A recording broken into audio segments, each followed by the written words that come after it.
Man, what a life. Wake up 8 in the morning, Saturday, watch cartoons. Once that's done, have a little bite to eat, and off you went. Find your buddies. You ever been there? You ever done that? You think about the old world and how it used to be.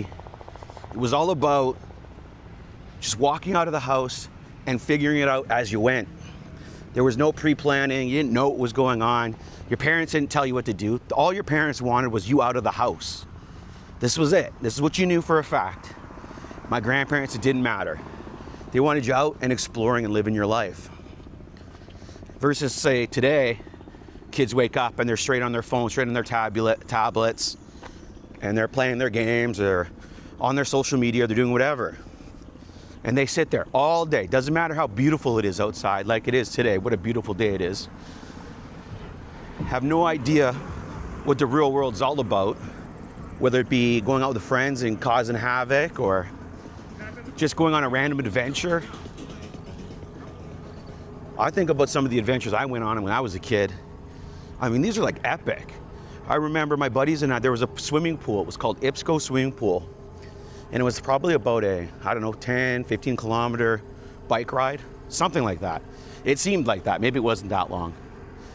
And we would literally ride our bikes on the highway. I mean, this was the 80s, this was the 90s. Probably not the most brilliant idea in the world.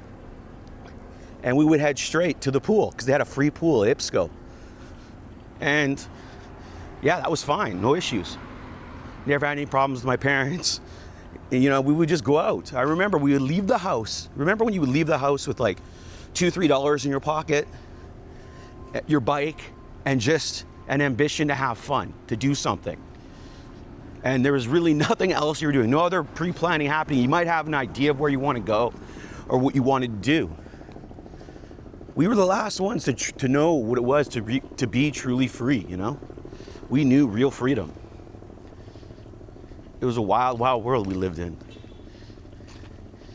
We crossed the street here.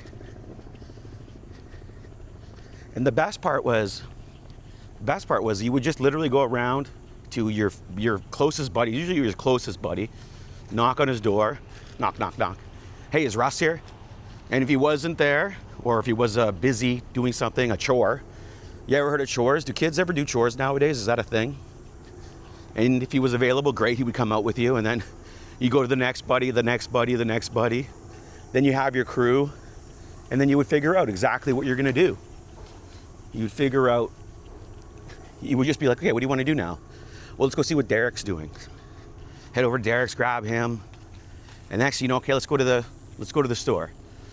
All right, so we go to the store, you know, just random. Okay, let's go over to the power box and have a cigarette.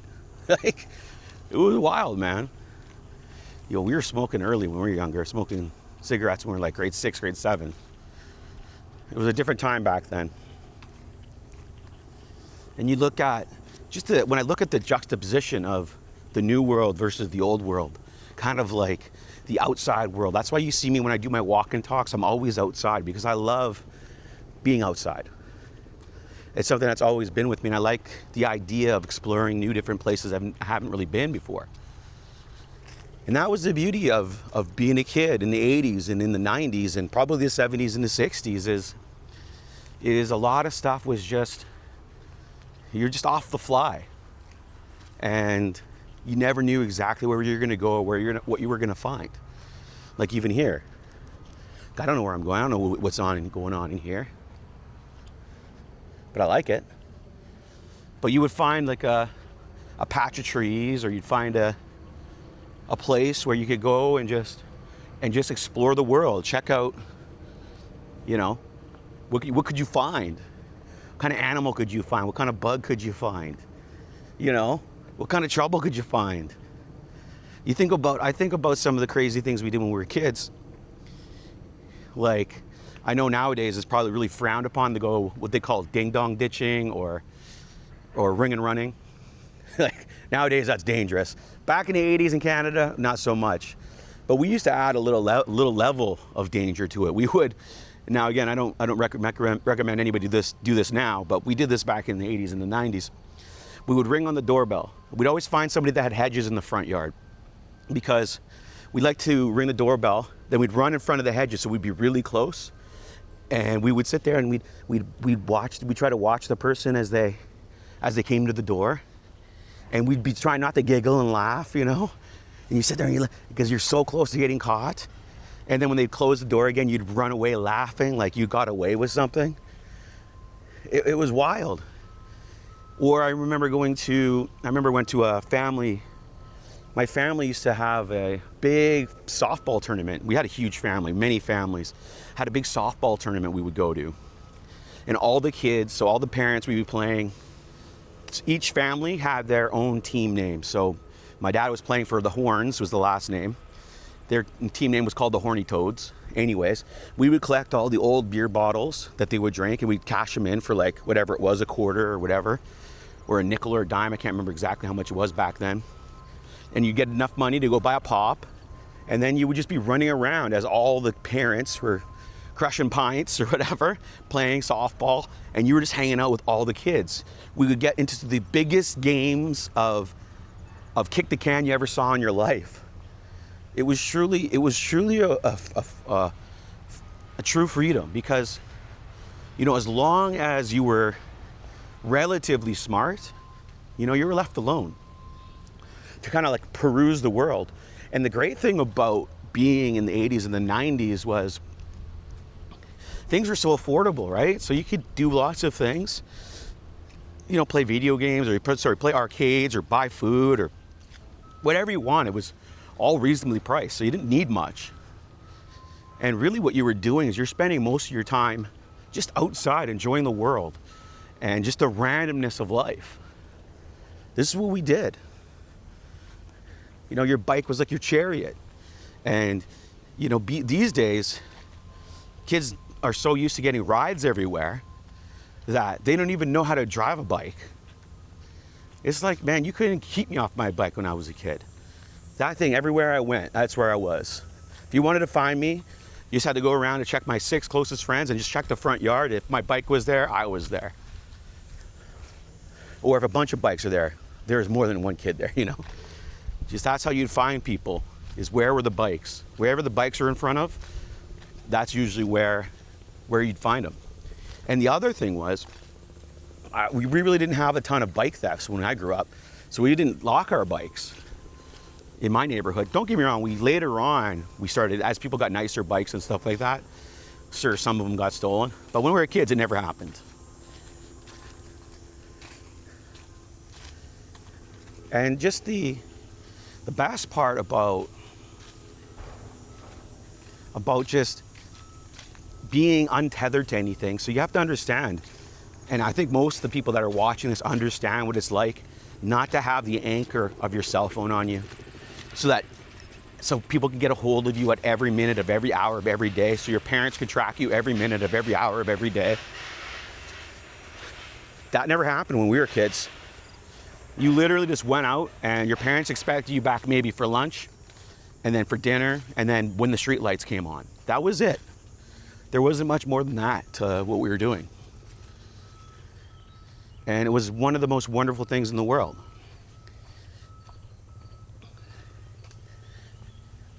And you just kept kind of doing your thing and no real expectation. But somehow you always had the best day of your life by just randomly going through and walking through trails and just seeing what life presents itself. A truly incredible feeling, being completely alone, but surrounded by your best friends, talking about the things that don't really matter now, but you loved back then. Not knowing the answers to any questions, not having Google to ruin your ponderings. When you would think about, when you'd hear rumors about things and you'd be like, oh, I wonder if that's true. Or you would say, I think that guy hit the home run in this game, and you just never knew the answer. You just make a guess, and eventually you would find somebody that actually knew the answer, and you get it. This is where you learn things with your hands, where you had like an uncle, you had an older friend, or you had a neighbor show you how to do things, show you how to work on an engine, show you how to fish, show you how to hunt, show you how to box, you know, where you actually relied on people and you learn from your elders. Really, you learn from the people a little older than you. I remember, oh boy, this is a wild story. But I remember when I was in kindergarten, we had a grade 8 reading buddies. Mine was Sheldon. I can't remember his last name. My brother knows his name though. I remember we were in the washroom. Now this is not going to get crazy, but it's still a pretty crazy story. And I just remember he looked up and he hawked a loogie on the roof of the bathroom, and he let it drip down. It was like the most disgusting thing I've ever seen in my life. It was like, oh boy, I don't know. It was the weirdest thing I've ever seen. But this is a wild place, man. This is how it was done back then. Weird stuff happened all the time. I remember, I think that same dude, he was getting picked on, and he came to school with nunchucks and beat up his bully with nunchucks. Sheldon. I wonder what he's doing now. I'm sure he's in jail. But just random stuff like that happened all the time. You know, especially if you were skateboarding or bike riding. You never knew it was going to happen. I remember the time when my buddies and I, you know, our friends were building a ramp, or not our friends. We saw some random kids building a ramp in the alleyway. And I took my bike. You know, I went as fast as I could on my bike, jumped the ramp, front tire of my bike flew off. I went ass over tea kettle, scraped my arm, scraped my elbow, you know, thinking everybody's gonna think I'm a loser. Fork straight into the ground, you know, huge wipeout. And nothing but roaring applause. There was laughter too. But it was just, whoa, you know, the big wipeout, the crash out. It was all about going for it back then, and crashing out was just part of life. You know, you weren't hurting anybody else, maybe yourself.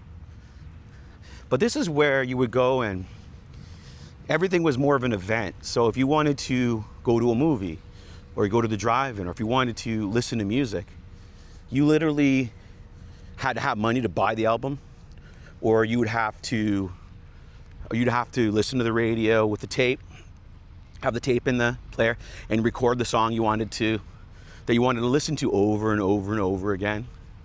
Or you would have to go to your friend's place whose parents had a really good record collection, which lots of them had back then. And I remember my dad still has an old record player, like the old wooden ones that look like a piece of furniture. That's like a radio / record player. Like, cool stuff, man. So this is where you have to like physically go out and just make it happen.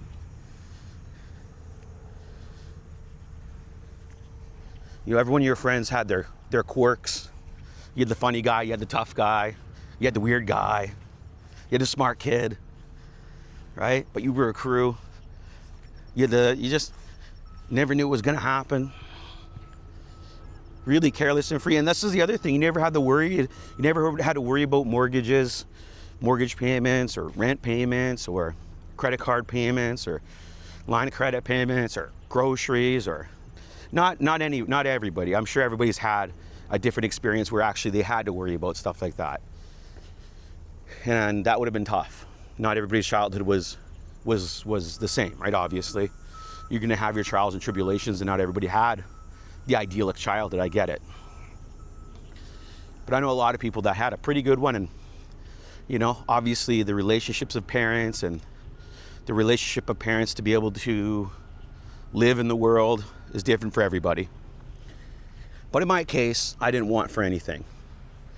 You know, other than maybe you always get to the stage where you start to like girls or whatever, and you always, I wish I was as good looking as Brad Pitt, or as Paul Walker, and she is all that, you know, right? Tom Cruise, whatever.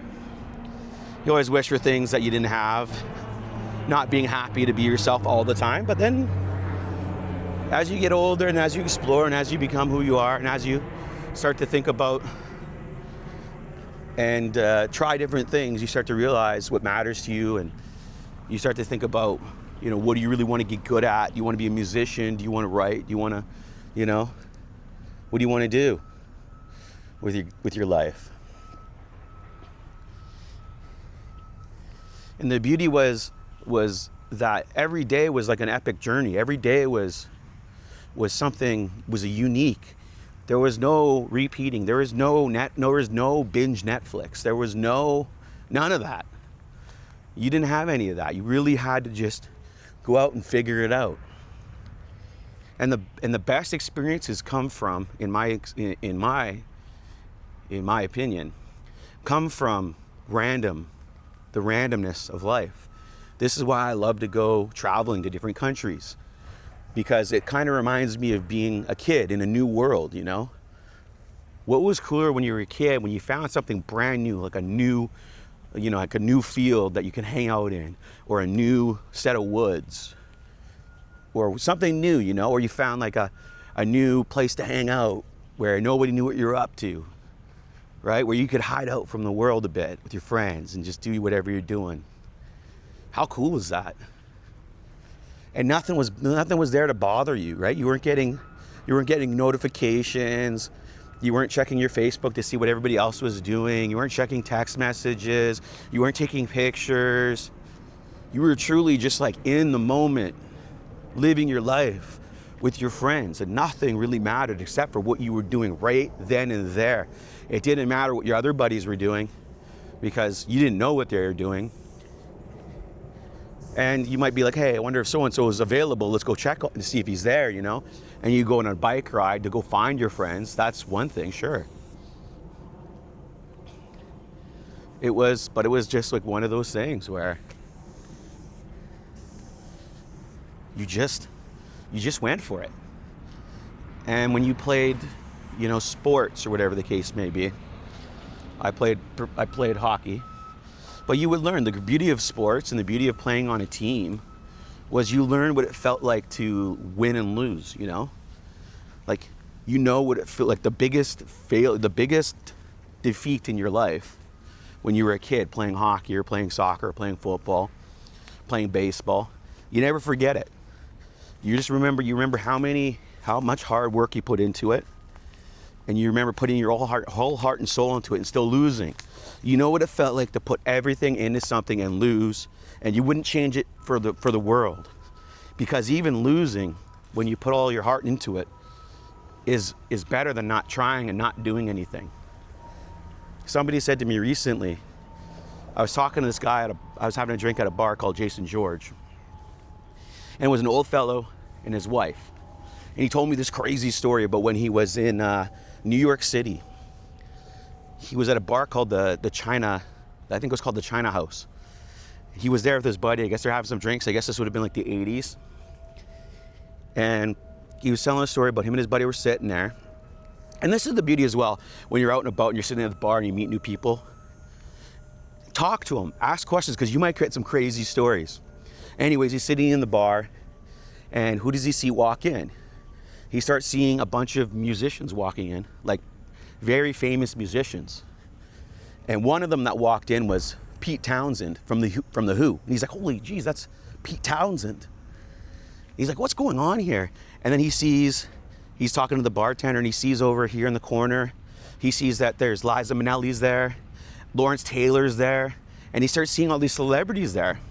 And he asked the bartender, he's like, because the bartender always knows everything. Especially back in the 70s, 80s, like, you couldn't just check Google. You literally had to ask people around you, like, what's going on here?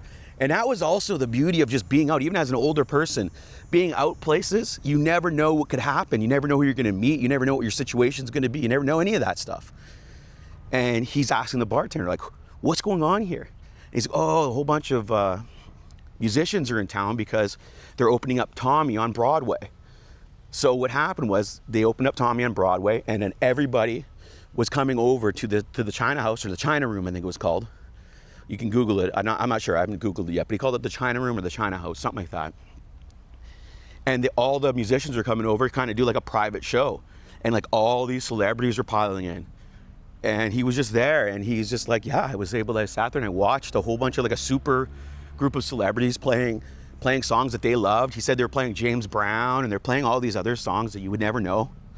And it was like, I just got this story from a guy at a bar, I very much live my life very similar to how I lived my life pre-internet, because when I'm sitting at the bar or when I'm sitting down doing something, exploring or hanging out with people, or I don't know anybody somewhere, you know, I'm chatting with people and I'm asking, because I like to hear what they have to say. I love to hear their stories, you know. And that's the beauty of not knowing exactly what you're doing or where you're going, who you're gonna meet in the wild, you know. I met lots of famous people in the wild just by randomly being out and about. One of them, actually, here's a crazy story. I was at my favorite bar, wide open, having a drink. And this guy comes over my shoulder, and it's just me and my other buddy, Price. Comes over my shoulder. There's only the two of us and this guy in the bar. He was sitting over at this table over here. And then there's this girl working, Shannon. She still works there. And he's over my shoulder and he's trying to order a drink. And I look up at him and I say, "Excuse me." He's like, "Yeah." I'm like, "Are you Brendon Frasier?" He's like, "Yes, I'm Brendon Frasier." I'm like, "What? Can we have a drink here?" He's like, "Yeah, let me just order a drink and come over here to the table with me." So me and my buddy go over with Brendon Frasier, the real guy, real actor. We go over with him and we have a beer with him. He orders a round of tequila shots for us. You know, we throw back these tequila shots. And next, you know, I'm hanging out with Brendon Frasier. My buddy leaves. So me and Brendon Frasier sitting there drinking the entire time. And this is a big man. Like, Brendon Frasier, you gotta understand, he's big. He's like 6'3", big, broad shoulders. Like, he's a big man. At this point, this would have been, I don't know, 2017. So he wasn't, this was before, like, he was really on the downslide of his career at this point. And so I'm hanging out with him and chatting. All of a sudden, for whatever reason, some idiot pulls the fire alarm in the bar. So me and Brendon Frasier end up leaving the bar. And I'm like, "Hey, let's go to this other place near where I live. It's called Betty's." So we go to Betty's near where I live.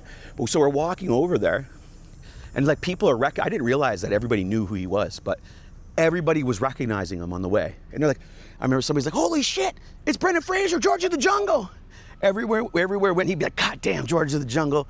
He hated being called George of the Jungle. We'd go, I remember there's these two Somalian girls, and like, they stop him on the way there, and they're like, "Holy, are you George of the Jungle?" He's like, "Yes." He's like, "Can we get a photo with you?" So he gets a photo with two Somalian girls. Like, I don't know, man, he was just a blast to hang out with. He didn't like it, but he was just a good guy, but he was kind of strange, you know?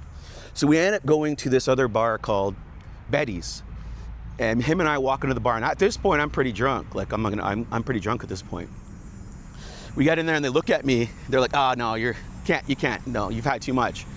And I'm like, no, I'm with Brendon Frasier. And they're like, "Oh, right this way." And they just sat us down. As soon as they saw I was the Brendon Frasier, they just sat us down, right? So him and I are having some more drinks. And I'm like, "Hey, whatever, man. We're wrapping up. This bar's closing." So we're like, "Okay, I'm like, I got some drinks at my house just up the street. So let's go to my house," right? So we go to my house and we have some more drinks. Brendon Frasier rolls up like the fattest joint you ever saw in your life. But I had a light that was out in my place. So I'm like, "Hey, Brendon Frasier." He's like, "Why do you keep calling me Brendon Frasier?" I'm like, "I don't know, I like it." He's like, "All right." Fine.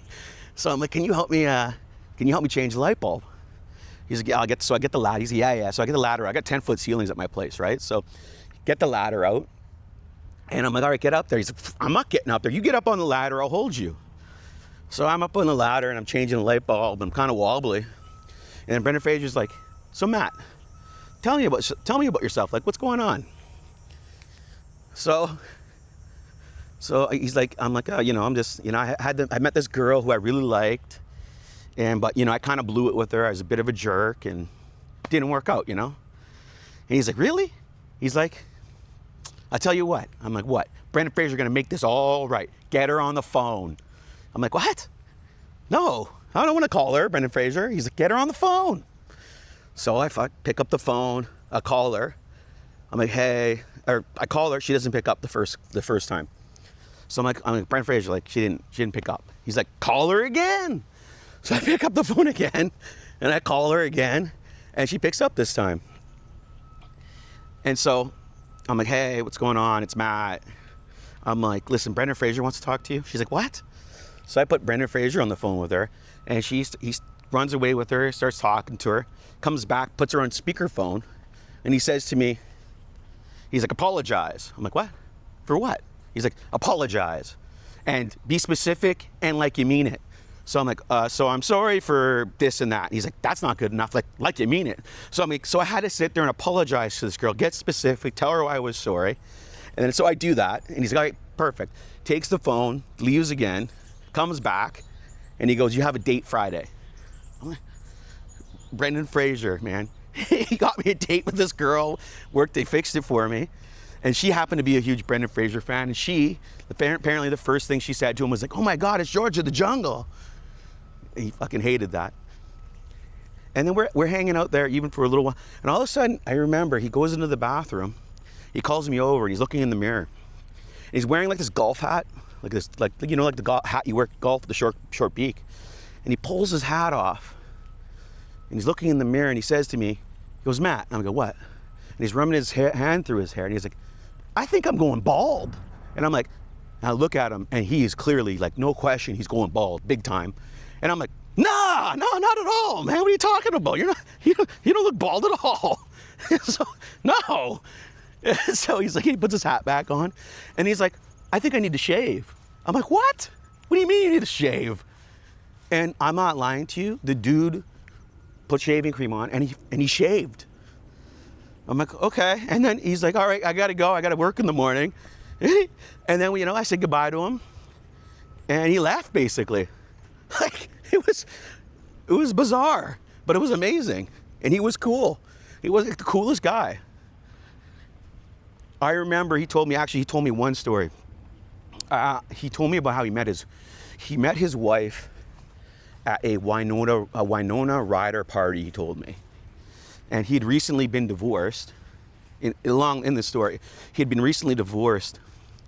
And he told me he had to pay her, I think it was $75,000 a month was how much he had to pay her. And he's like $75,000 a month. He's like, I only make $3 million a year now. And I'm like, oh, geez, tough life, Brendon Frasier. Oh, it was funny, man. Oh, he's just cracking me up, man. He actually had Brad Pitt's phone number in his phone. But yeah, but it's just an interesting situation. You just never know who you're gonna meet. And this was basically, I got a photo with him. I gotta go through my phones and find it. But he gave me his phone number, his email address. He saved his phone number in my phone as Wheeze the Juice, because I told him how much I loved Encino Man. But yeah, anyways, that was just a long, wild story. But it was just like, you just never know who you're gonna meet. And you never know when you go out there into the world, you just never know who you're gonna meet. And that's what I love about the not knowing what's gonna happen. And that's why I loved, as a kid, just the not knowing and the chaos of it all and the freedom that you had. Even if it was for just a little while, you don't realize, as they say, you don't know what you got till it's gone, right? And it's not till years and years later you realize how wonderful it was to live in a world full of real ones, in the real world, knowing real freedom, around people that lived in the same way you did, unabashedly free to explore, free to be themselves, free to live life on their terms. That's what it was like, man. We're the last of the real ones that knew freedom, knew real freedom. And we gotta bring that with us and hold on to that and make sure that the rest of the world, the new generations, the people that we talk to, don't ever forget the power of just going out and not knowing what's gonna happen and taking a chance on being disconnected from the digital world and just living for the sake of it. That's it. That's all I have to say. Let me know if you have any stories about what it was like when you were young and free and unabashedly you, doing wild and crazy things for the sake of just doing wild and crazy things. I'm Matt Ross. I'm the Known Wolf.